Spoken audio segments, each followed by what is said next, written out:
Assalamualaikum warahmatullahi wabarakatuh.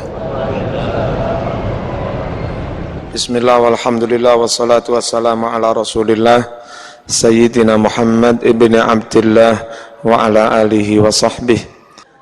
Ngeten para rawuh, kula nggadah kanca nggih wali murid sabilillah mriki, biasanipun nggih ceramah napa asmanipun Dr. Mujab.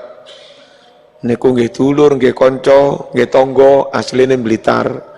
Sakmenika ngajar di UIN S1 maupun pasca.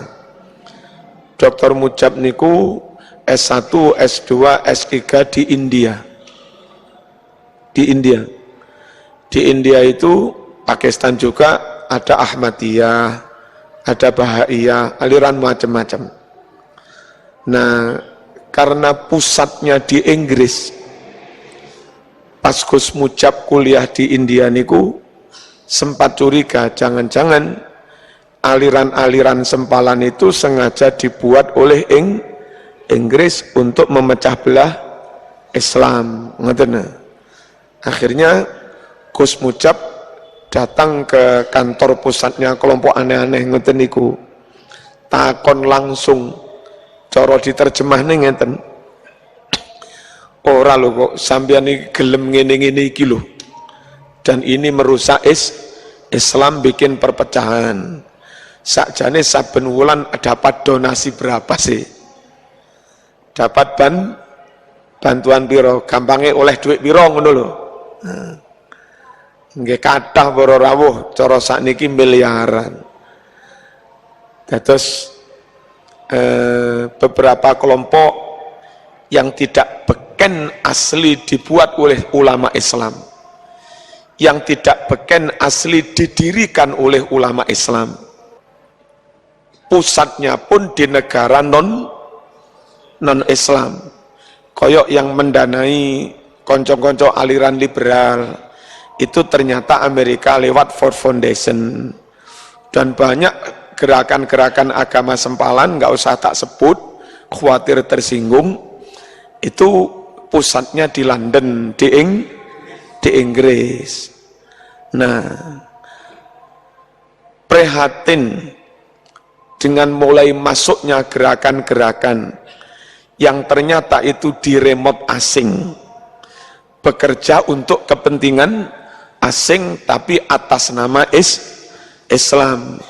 Maka ulama-ulama Indonesia mendirikan organisasi keagamaan di bidang dakwah, pendidikan dan semua sosial yang itu asli didirikan oleh ulama Indonesia sendiri, sing bandani ya wong Indonesia dewe,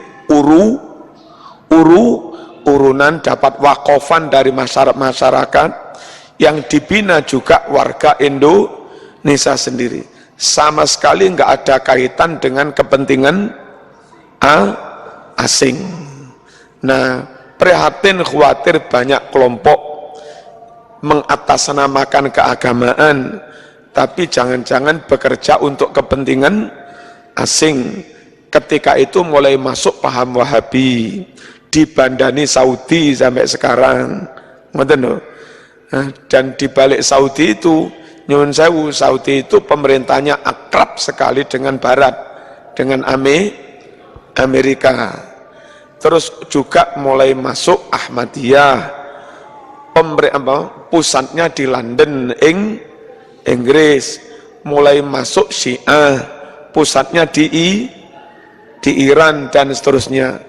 Nah, ulama-ulama khawatir lek kelompok-kelompok mulai berkembang pesat di Indonesia, terlepas itu benar atau salah nggih, terlepas benar atau salah, khawatir nanti Indonesia itu jadi tarik-menarik kepentingan asing.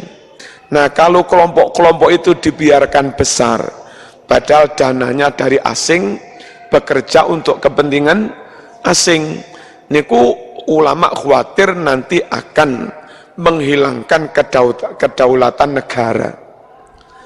Jenenge negara kate menunjuk menteri mawon gak iso-iso, menteri perdagangan. Barat juga berkepentingan, menteri niki aja iki, Menteri niki aja elek bingung. Padahal dhewek sing duwe negara, mestine dhewek sing menetapkan menterine sapa. Tapi kadang itu sulit karena jadi tarik menarik oleh negara-negara sing bandani kelompok-kelompok niku wau. Jadi kelompok-kelompok itu mengancam kedaulatan negara, dan kalau kita nggak berdaulat jadi repot. Mari pilihan presiden, sopo menteri agama nih, iku lo kadang endeng-endengan. Sing kelompok kono Islam model iki wae, sing kelompok kono Islam model iki wae, ruwet para rawuh. Ngoten. Apalagi kalau sampai pilpresnya juga didanai asing. Nah, maka ulama-ulama merasa penting mendirikan gerakan dakwah, gerakan keagamaan yang enggak ada kaitannya dengan kepentingan asing, enggak dibandani asing, enggak diremot asing. Kalaupun gerakan agama itu besar untuk Indonesia, bukan untuk yang lain-lain. Paham nggih? Atas latar belakang itu, untuk kepentingan nasionalisme, untuk kepentingan terus mendorong, menggelorakan kemerdekaan ketika itu, apa gerakan nasional yang sudah dipelopori Bung Tomo, maka ulama-ulama merasa perlu mendirikan organisasi yang full Indonesia, substansi Islam, misi yang diusung ajaran Islam, tapi rasa Indonesia. Berislam tidak harus kehilangan keindonesiaan. Berislam tidak harus rabi wong Saudi. Berislam tidak harus moh jangan tewel. Yo Islam, sholat yo sregep, ngaji yo pinter, jangan tewel yo doyan. Gitu, pecel yo doyan, sarungan iso bungkus berkat yo iso. Ngeten. Paham ya? Kepinginnya Islam yang tidak berbenturan dengan budaya. Budaya itu dibina, dibimbing, jangan dimusuhi. Kalau ada masyarakat awam keliru, bukan diilok-ilok ini, di kafir-kafir ini, tapi diluruskan. Dan nggak mungkin kita barengi masyarakat kalau ajaran yang kita bawa sering berbenturan dengan masyarakat. Atas dasar pertimbangan itu, maka ulama-ulama perlu mendirikan gerakan dakwah yang lentur, yang tidak benturan dengan masyarakat. Sampai misalnya kiai masuk di suatu kampung abangan, ono jaranan, ono bantengan, ono tayupan, kiai ngerti lek ngoten niku haram, tapi kiai mboten ceramah bengok-bengok ngerokok sesat dosa gede, mboten, alon-alon diakrabi, dikenali. Ken kiai duwe gawe, tokoh-tokoh ini ya diundang jak genduren, ulan ngarep maneh jak genduren, ulan ngarep maneh jak genduren, bolak-balik jak genduren, suwese kate jaran sungkan karo kiai ini. Anak menjadi ajeng jaranan kiai, ini ora pantes.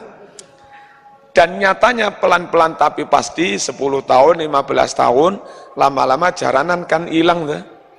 Saya masuk Ngasek, Masya Allah, jaranan rame, bantengan yo rame, tayupan yo, saiki isin-isin dewe wong-wong.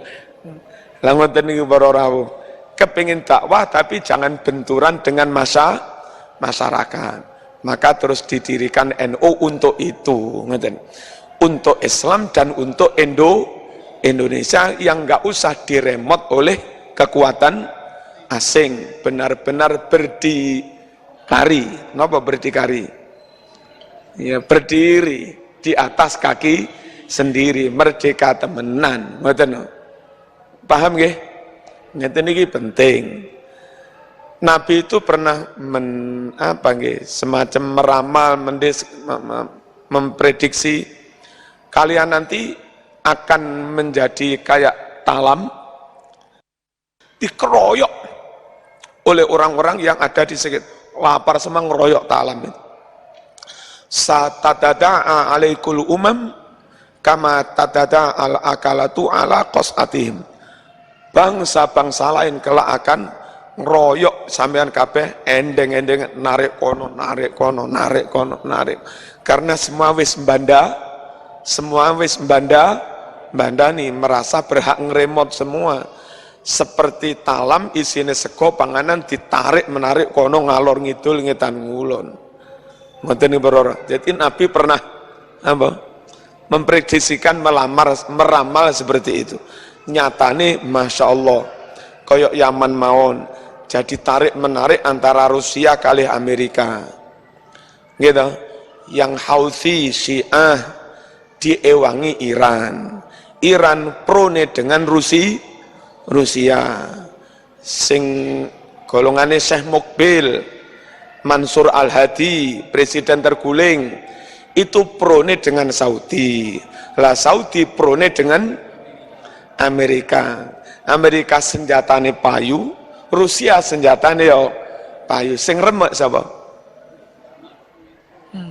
Sing remek sapa? Sing remek wong-wong sing la ilaha illallah Muhammadur Rasulullah. Dan Yaman Selatan itu banyak yang studi ke Rusia. Memang agamanya Islam. Tempo hari saya ngomong-ngomong panjang dengan Habib Soleh. Yaman Selatan itu memang agamanya Islam juga, mereka Muslim. Tapi sistem berpikirnya, ideologi politiknya, karena belajar ke Rusia, juga sosialis, komunis, cara mengelola negara. Makanya itu Aden yang sekarang dibombardir Saudi ini.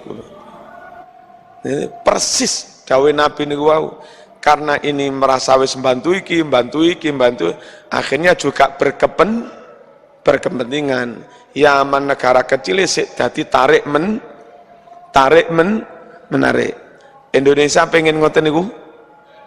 Hah? Lek pengen ngoten niku gampang. Patenono NU, patenono Muhammadiyah yang asli didirikan oleh ulama Indonesia sendiri. Iku serangan terus, kafir-kafirno terus, lek wis NU Muhammadiyah mate, tinggal gerakan-gerakan keagamaan yang sebetulnya itu pusatnya dari luar negeri, itu impor, dananya pun juga dari luar negeri. Lah mereka nanti akan saling tarik menarik, terus perang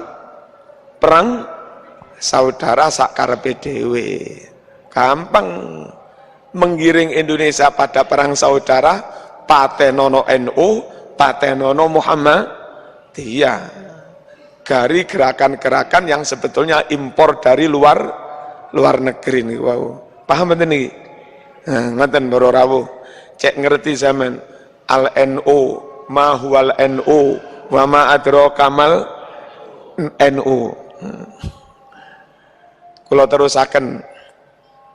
Nomor 2, alasan ulama-ulama mendirikan NU, kita itu dituntut berakidah, berfaham, berilmu, dan beramal sesuai dengan tuntunannya Kanjeng Nabi.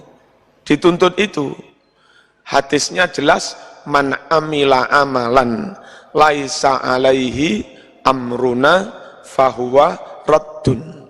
Barang siapa melakukan amal ibadah, amal keagamaan yang itu tidak sesuai dengan perintah kami, tidak sesuai dengan tuntunan kami, tuntunan Nabi, maka amalan itu ditolak.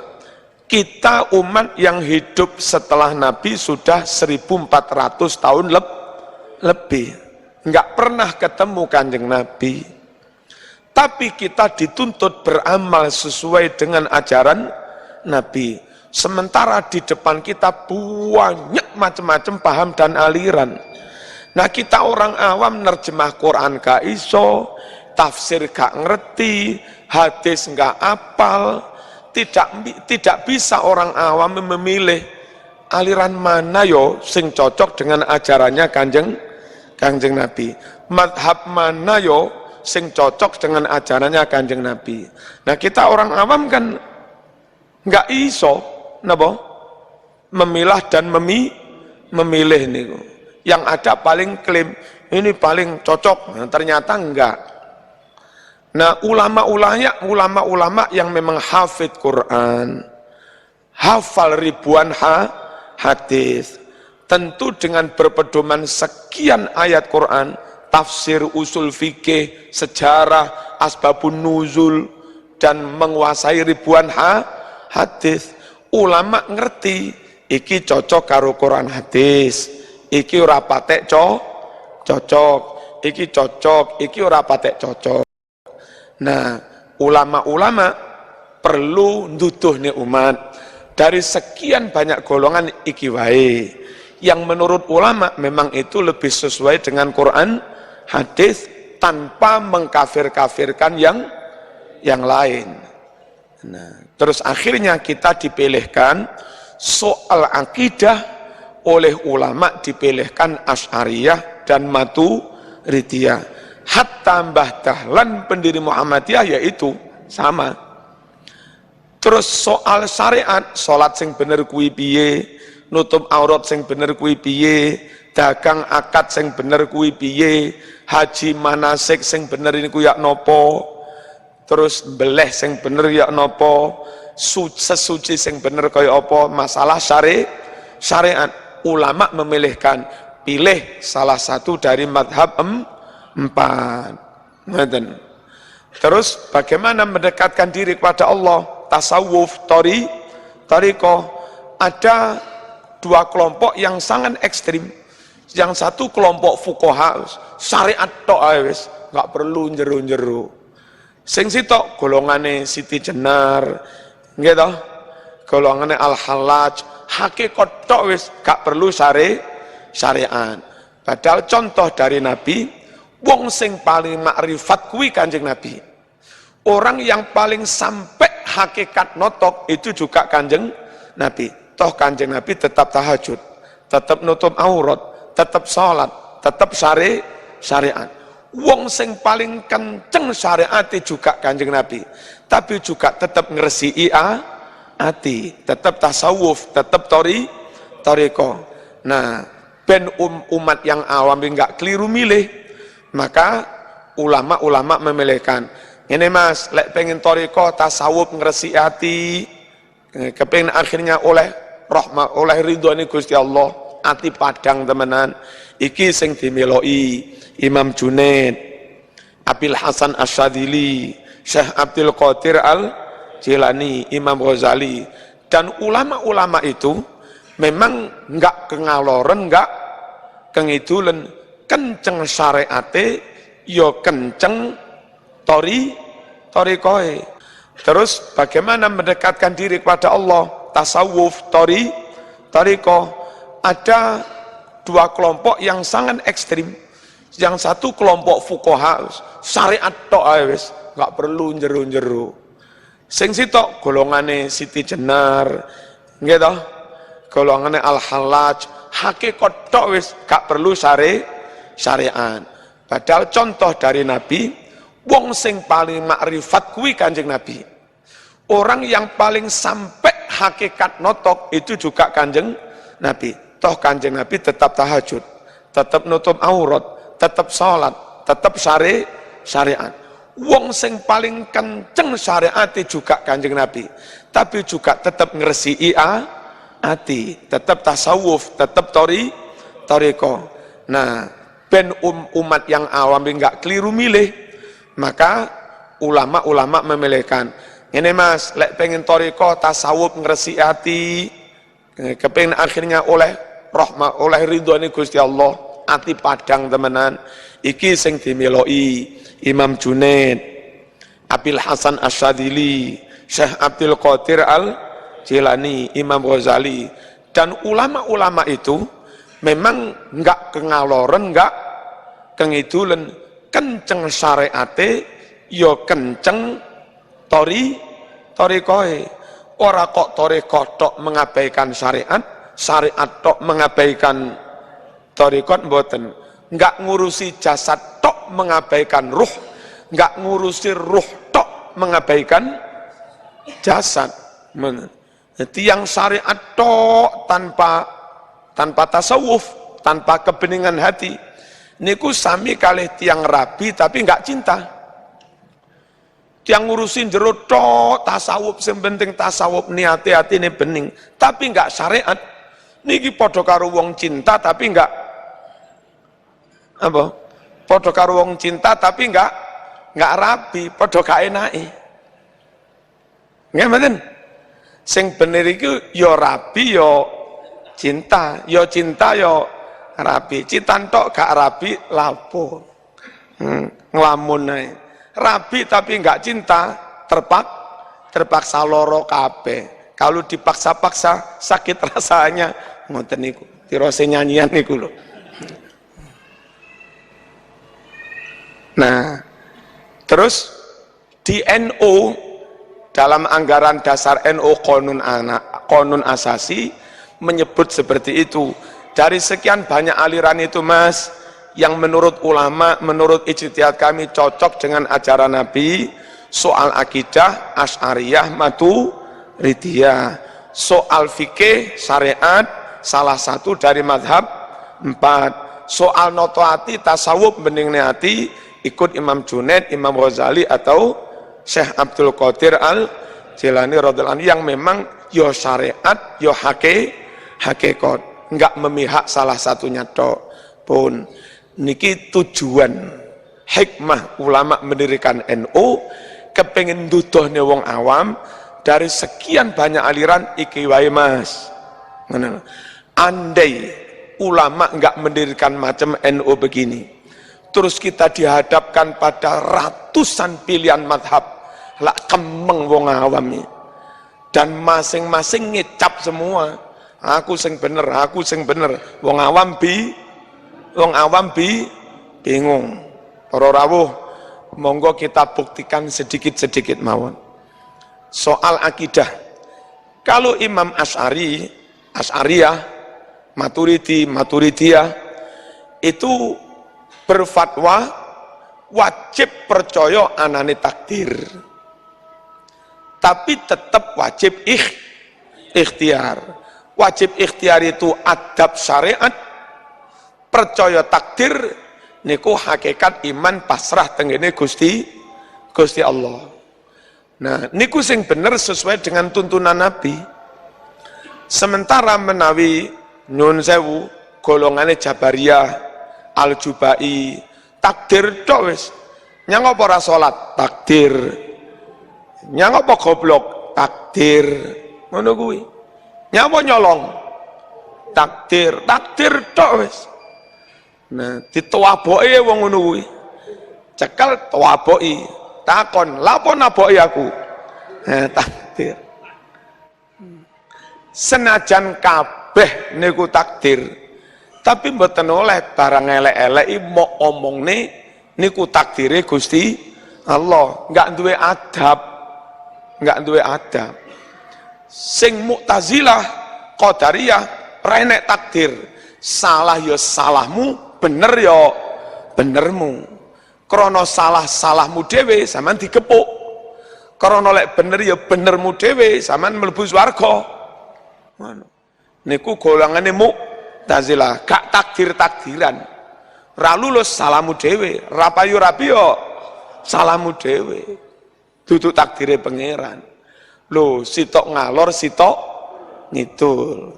Nek Asy'ariyah tetap gabung, Mas, zaman mengingkari takdir ora kena Mas.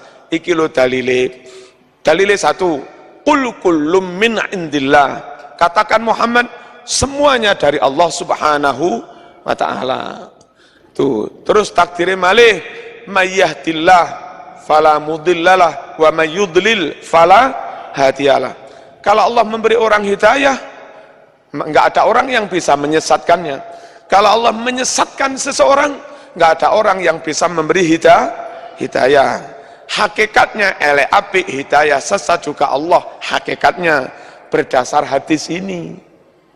Masya Allahu kana wa malam yasha lam yakun. Kalau Allah menghendaki pasti jadi. Kalau Allah enggak menghendaki enggak mungkin terjadi. Ini dalil-dalil bahwa semua terjadi dengan kehendak Allah. Nabi Muhammad pun enggak iso nyafaati kalau Allah enggak memberi izin. Dalilnya man dzalladzi yashfa'u indahu illa biizni. Tidak ada yang bisa memberi syafaat kecuali Allah memberi izin. Wa ma tasyauna illa ayyasha Allah. Kalian semua berkehendak pun tidak bisa kecuali jika Allah menghendaki. Terus hadis riwayat Imam Muslim, wa bil qadari khairihi wa syarrihi minallah. Rukun iman yang keenam, percaya semua ketentuan jelek tidak jelek, baik tidak baik, semuanya dari Allah Subhanahu wa taala. Mengingkari takdir, mengingkari sekian banyak ayat dan hadis itu. Makanya kita tetap yakin takdir itu ada dan kenyataannya ada. Anakmu pengen lulus sinau temenanan, ya ora salah pancen kudune sinau. Tapi ternyata Allah menghendaki enggak lulus. Napa meneh ujian saiki tabrakan. Lho, ya napa ngoten? Tetap wajib ikhtiar, tapi nyatanya yang terjadi tetap takdir. Sampeyan ikhtiar golek bojo, wis cocok, wis petung, wis setuju, wis sampun. Wis ngurus surat, minggu ngarep akad. Minggu ngarep akad nikah, tabrak sepur, ngoten. Sikilmu putul sitok, akhirnya calonmu mundur gak gelemnya pora gelem lah, sikilmu gari sitok. Sampun ikhtiar toh, sampun sampai wis ngurus surat neng KUA barang. Toh akhirnya yang terjadi juga tetap apa? Yang dikehendaki Allah Subhanahu wa taala. Jadi mengingkari takdir tidak bisa. Mengingkari takdir tidak bisa. Sering kali kita itu mengalami situasi wis niat, wis ikhtiar, ternyata gak sido dadi. Kulo niki Blitar, Kanigoro Karangsono. Tahun 80 pinten ngoten. Niku enten pelajaran tentang takdir ngoten. Dari rumah saya kira-kira ada 200-an meter. Sandingi Makpon. Niku ba'da maghrib ngeten iki acarane akad nikah. Terus sing jaler berangkat menuju ke sing wedok niku. Tenggarum rombongan sing jaler tabrak sepur. Mati. Ya napa ngeten iki? Sampeyan ikhtiar golek bojo, wis cocok, wis petung, wis setuju, wis sampun. Wis ngurus surat, minggu ngarep akad. Minggu ngarep akad nikah, tabrak sepur, ngoten. Sikilmu putul sitok, akhirnya calonmu mundur gak gelemnya pora gelem lah, sikilmu gari sitok. Sampun ikhtiar toh, sampun sampai wis ngurus surat neng KUA barang. Toh akhirnya yang terjadi juga tetap apa? Yang dikehendaki Allah Subhanahu wa taala. Jadi mengingkari takdir tidak bisa. Mengingkari takdir tidak bisa. Sering kali kita itu mengalami situasi wis niat, wis ikhtiar, ternyata gak sido dadi. Kulo niki Blitar, Kanigoro Karangsono. Tahun 80 pinten ngoten. Niku enten pelajaran tentang takdir ngoten. Dari rumah saya kira-kira ada 200-an meter. Sandingi Makpon. Niku ba'da maghrib ngeten iki acarane akad nikah. Terus sing jaler berangkat menuju ke sing wedok niku. Tenggarum rombongan sing jaler tabrak sepur. Mati. Ya napa ngeten iki? Wis direncanakan kan dia. Tapi krana sing wedok kadung ngundang wong akeh, padha ngumpul. Lek enggak situ ono acara kewirangan izin malu ngoten. Nah, adike manten lanang niku mboten melok tabrakan. Langsung ditarik. Nak, iki piye iki? Lek enggak situ kono izin. Saman ganteni masmu yo. Nggih, mboten napa-napa. Dadi ngantos sakniki. Lho ngoten niku lho. Sing wis direncanakan sekian bulan yang lalu gak dadi ketabrak sepur. Gak rencana gak apa nggih moro-moro yo dadi. Ya napa ngoten niku? Ada apa enggak takdir niku? Di luar kemampuan manusia. Ada. Diingkari mboten kena. Tapi jenengan boten ikhtiar, boten usaha jakane takdir tok niku ya salah. Ngoten. Ibu kula lara nemen. Terus enggak tak obat nih. Lah ora tak goneng rumah sakit, lek takdire waras, masih enggak tak tambakne yo waras. Lek takdire sedo, masih tak obatne sampai nang ngene rumah sakit apa ngendi? Singapura loh, lek takdire mati ya tetep mati, wis ora usah tak obatne. Akhirnya mati temenan. Takdir terjadi, emak saya mati dan Marzuki dosa. Dapat musibah plus dosa. Dosanya apa? Enggak birrul walidin. Enggak bekti nang wong tua. Dosanya apa? Diperintah ikhtiar enggak tandang. Marzuki dosa membiarkan orang enggak mau menolong. Andai saya ikhtiar maksimal, tak obatnya temenanan, tapi ibu saya tetap mati, memang takdir terjadi, tapi lah enggak dosa. Kepada emak saya enggak dosa, sudah maksimal. Syariat Allah saya enggak dosa, sebab perintah ikhtiar sudah saya laksanakan. Loh, lek sampean ikhtiar, dadi takdir pisan, dapat musibah sampean oleh ganjaran, sebab wis ikhtiar. Lek sampean enggak ikhtiar, wis oleh musibah, dosa, ngono lho. Salah wis oleh musibah, dosa. Tapi rugi donya, rugi akhirat. Paham mboten iki? Monggo diwaca surat Fatihah. Siratal ladzina an'amta 'alaihim ghairil maghdubi 'alaihim waladdallin.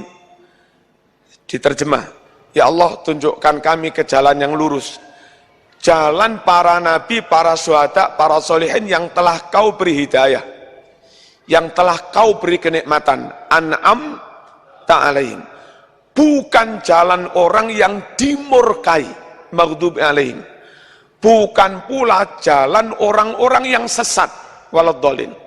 Coba perhatikan, luar biasa adab syariatnya. Meskipun yakin semuanya baik buruk, hidayah sesat semuanya dari Allah, tapi dalam menyebut jalan orang-orang yang engkau beri hidayah. Memberi hidayah itu baik, memberi kenikmatan itu baik. Karena itu baik, Allahnya disebut orang yang engkau beri kenikmatan. Murka itu jelek, sesat itu jelek. Meskipun hakikatnya Allah semua, tapi di situ Allahnya enggak disebut. Makanya surat Fatihah itu orang-orang yang kau beri kenikmatan, bukan orang yang dimurkai, bukan orang yang sesat. Allahnya enggak disebut ketika menyebut murka, ketika menyebut sesat. Andai Allahnya tetap disebut, mestinya ayat itu bunyinya begini: jalan orang-orang yang kau beri nikmat ya Allah, bukan jalan yang orang yang kau murkai, bukan pula jalan orang yang kau sesatkan, kan begitu. Uang semuanya dari Allah, mestinya Allah disebut semua. Saya ulangi, andai mau kalimat itu paralel, mestinya begini: jalan orang-orang yang kau beri nikmat, bukan jalan orang yang kau murkai, bukan pula jalan orang yang kau sesatkan. Apa kok kamu sebut Allah semua? Kau kan Allah semua. Iya, hakikatnya Allah semua, tapi adab Quran enggak begitu. Baik Allahnya disebut, jelek Allahnya jangan disebut. Makanya terus mengimbangi yang tadi, ada ayat begini: ma asabaka min hasanatin faminallah wa ma asabaka min sayyi'atin famin nafsik. Kebaikan apapun yang kau terima, itu katakan dari Allah. Kalau itu jelek menimpamu, katakan salahmu dewe. Adab ngeten iki para rawuh. Lek keimanan hakikat, ya tadi qul kullum min indillah, katakan kabeh teko Gusti Allah. Jadi ada ayat adab syariat, adab dohir, dan ada ayat tentang keimanan hakikat. Masing-masing harus kita diposisikan pada posisi proporsi masing-masing. Contoh malih, Nabi Ibrahim, huwaladzi yut'imuni wa yasqin. Wa idza maridtu fahuwa yashfin. Dia Allah yang memberi minum aku. Dia Allah yang memberi makan aku. Dan jika aku sakit, Dia Allah pula yang menyembuhkan aku. Memberi minum baik, Allahnya disebut. Memberi makan baik, Allahnya disebut. Menyembuhkan baik, Allahnya disebut. Sakit itu enggak baik, maka Allahnya enggak disebut. Itu adab syariat. Andai disebut semua kan jadinya begini. Dialah yang memberi makan aku, dialah yang memberi minum aku, dia pula yang membuatku sakit, dan dia pula yang menyembuhkannya. Lek ngono mestine. Tapi kurang ajar ngene. Ngarani dialah yang membuatku sakit, ngene randuwe toto, orang duwe toto kromo.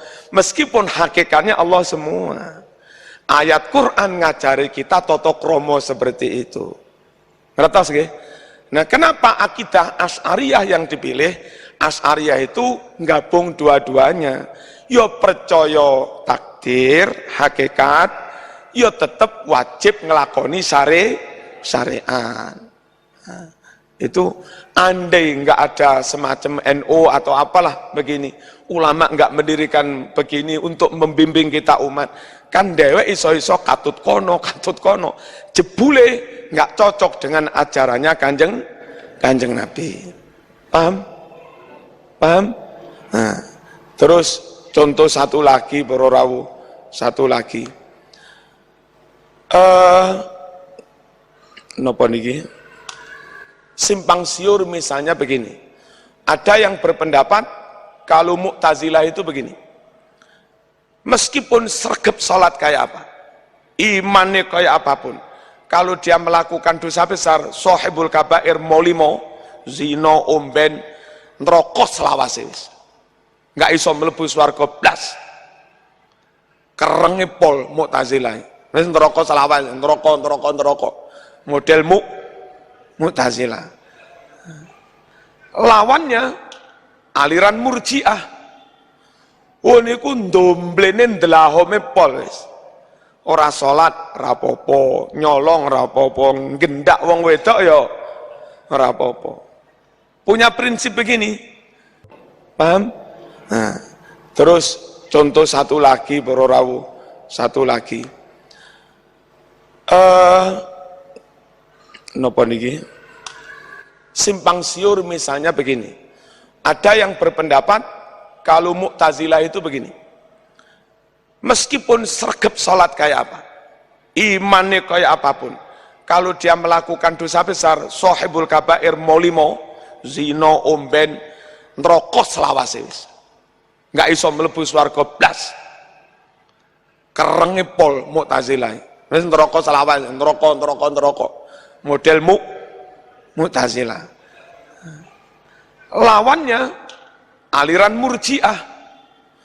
Oh niku ndomblene ndelahome pol wis. Ora salat rapopo, nyolong rapopo, gendak wong wedok ya rapopo. Punya prinsip begini.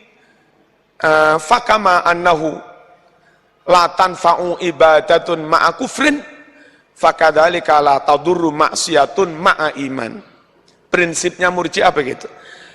Kalau orang kafir beribadah nggak ada gunanya, maka orang iman melakukan maksiat ya ora apa-apa. Ngerti ya, men? Dengan kafir ibadah ra enek gunane, dengan iman maksiat tidak membahayakan. Sip lek melok iki. Nglakoni sing penting tetap iman, sampai mati tetap iman, langsung swarga wis. Lho ngene iki lho aliran iki padha ekstreme, sitok kengaloren, sitok kengitulen. Andai ulama enggak memilihkan ikut Asy'ariyah iki, Mas, jalan tengah. Bisa-bisa kita katut apa? Salah satunya yang itu nggak sesuai dengan ajaran Nabi. Kenapa nggak sesuai dengan ajaran Nabi? Nyun sewu, sekecil apapun amal solehmu ada pahalanya. Fama ya'mal mithqala dzarratin khairan yarah. Sekecil apapun dosamu, kalau Allah nggak mengampuni juga ada balasannya. Wa may ya'mal mithqala dzarratin syarran yarah. Jadi murji'ah yang mengatakan omben ra apa-apa, gendaan ra apa-apa, salah. Wong dosa cilik ayo dicatet ya. Mu'tazilah ngarani masih bentino salat kaya apa. Lek sama nyolong renek gunane neraka selawase. Ngono ku ya salah. Wong amal apik cilik ayo dicatet ya. Mengabaikan ayat Quran. Terus Quran juga mengatakan, pokok sampean mati gak musyrik, mati gak musyrik, Allah masih bisa kok mengampuni. Allah masih mau kok mengampuni. Innallaha la yaghfiru ayyushraka bihi wa yaghfiru ma duna dzalika liman yasha. Dan Nabi dalam berbagai hadis bercerita, nanti ada orang mati ku amale akeh ra duwe dosa blas, Gusti Allah nrimo langsung swarga. Ono sing kholatu amalan sholihah wa akhara sayyi'a, dosane yo akeh, apike yo akeh, ditimbang, dan itu ayatnya Quran, nggak boleh diingkari. Ditimbang ternyata amali apik luwih abot, swarga. Dalile pundi?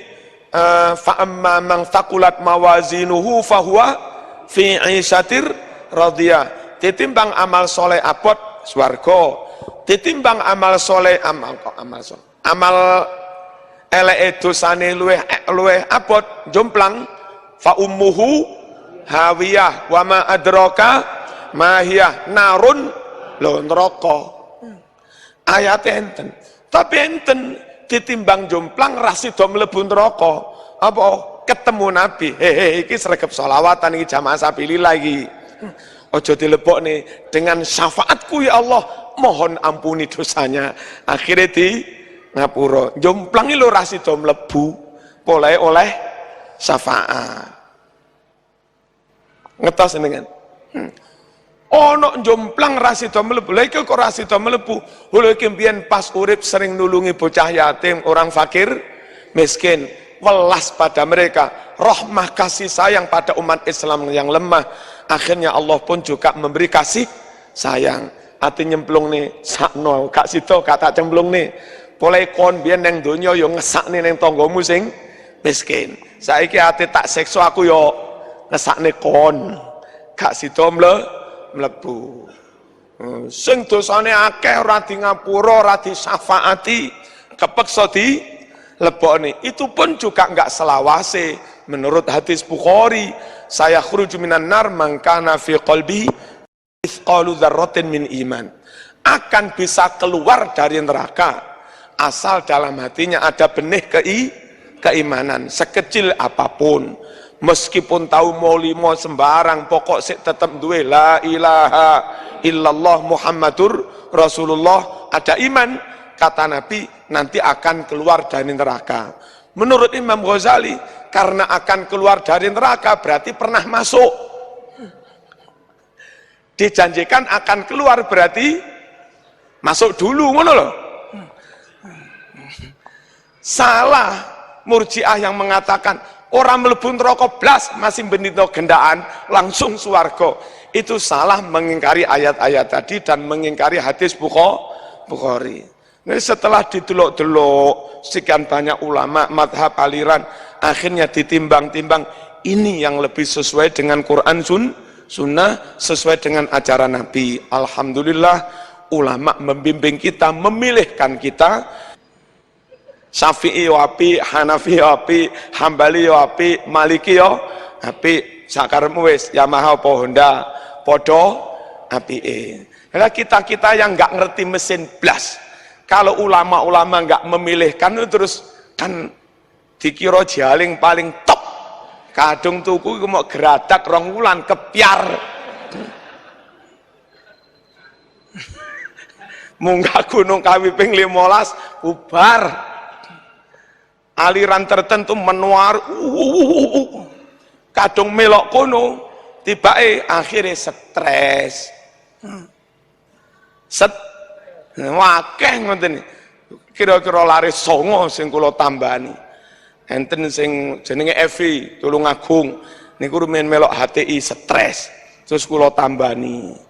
Enten lare Unmu, lare kalih anake Bendahara Aisyah Muhammadiyah Probolinggo.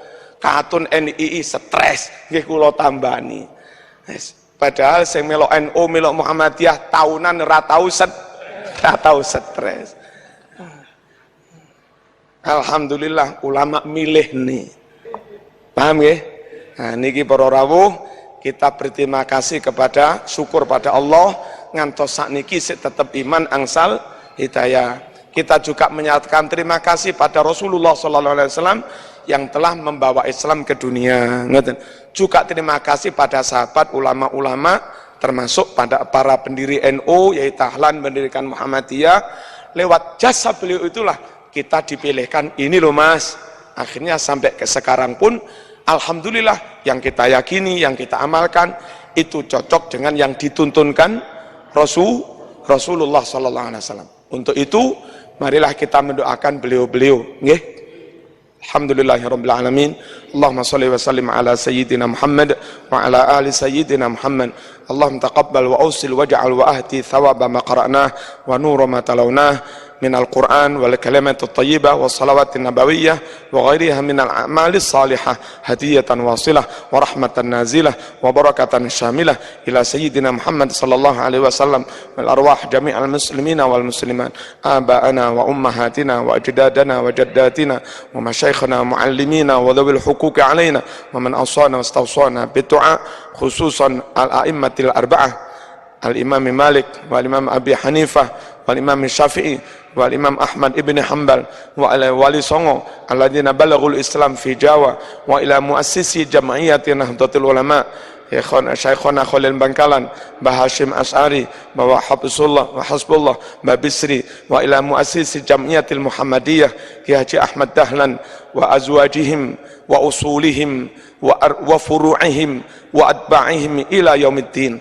اللهم اغفر لهم وارحمهم وعافهم واعف عنهم وصلى الله على سيدنا محمد وعلى آله وصحبه وبارك وسلم والحمد لله رب العالمين آمين. Assalamualaikum warahmatullahi wabarakatuh.